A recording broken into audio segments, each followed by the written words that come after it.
ঈদুল আজহার লম্বা ছুটিতে পর্যটন কেন্দ্রগুলোতে দর্শনার্থীদের ঢল। ঈদ আনন্দে মেতেছে সব বয়সী মানুষ। এদিকে পর্যটকদের নিরাপত্তা দিতে মাঠে আছে পুলিশ প্রশাসন। প্রতিনিধিদের তথ্য ছবিতে দেখুন ডেস্ক রিপোর্ট। মৌলভীবাজারের পর্যটন কেন্দ্রগুলোতে নেমেছে ঢল। আগামী 13 জুন পর্যন্ত জেলার অধিকাংশ হোটেল ও রিসোর্ট বুক। অনেকেই শ্রীমঙ্গলে এসে হোটেল না পেয়ে দিনে দিনে ফিরে যাচ্ছেন। কালার এক্সপার্ট, জর্জ স্যাপ এবং মাইল্ড অন হ্যান্ডস টেকনোলজি সমৃদ্ধ অরিক্স ক্রিস্টাল ওয়াশ আপনার লন্ড্রি এক্সপার্ট। পর্যটকরা মৌলভীবাজারের মাধবকুণ্ড চা বাগান, Lawachara, Madhabpur lake, lemon garden, Baikkabeel, বদ্ধভূমি 71 সহ ঘুরে বেড়াচ্ছেন দৃষ্টিনন্দন স্পটে। খুব ভালো লাগলো এখানে এসে। পছন্দের প্রথম তালিকায় থাকে চা বাগান। ঈদের পরদিন থেকে আসলে একটা পর্যটকদের বেশ আসার একটা প্রবণতা সৃষ্টি হয়েছে।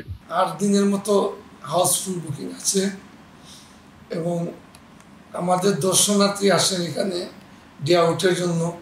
এইটারও ব্যাপক সারা। রাঙামাটির বিভিন্ন পর্যটন কেন্দ্রে পর্যটকের ভিড় রয়েছে। ভ্রমণ পিপাসুরা ঝুলন্ত সেতু, পলওয়েল পার্ক, কাপ্তাই, আসাম বস্তি সড়ক সহ বিভিন্ন পর্যটন কেন্দ্রে ভিড় করছেন। প্রথমে গেছিলাম বৌদ্ধবিহার থেকে আসলাম। রাস্তায় অনেক ভিউ পাইছি যেগুলো অসাধারণ। আমরা শুভলং ঝর্ণাতে যাব। ঈদ আনন্দে মেতে উঠেছে সাভারের বিনোদন কেন্দ্রগুলো। নন্দন পার্ক, জাতীয় স্মৃতিসৌধ, মিনি চিড়িয়াখানা, যমুনা ন্যাচারাল পার্ক সহ বিভিন্ন জায়গায় মানুষের উপচে পড়া ভিড়। Masuma Lisa, desk report, 21 television.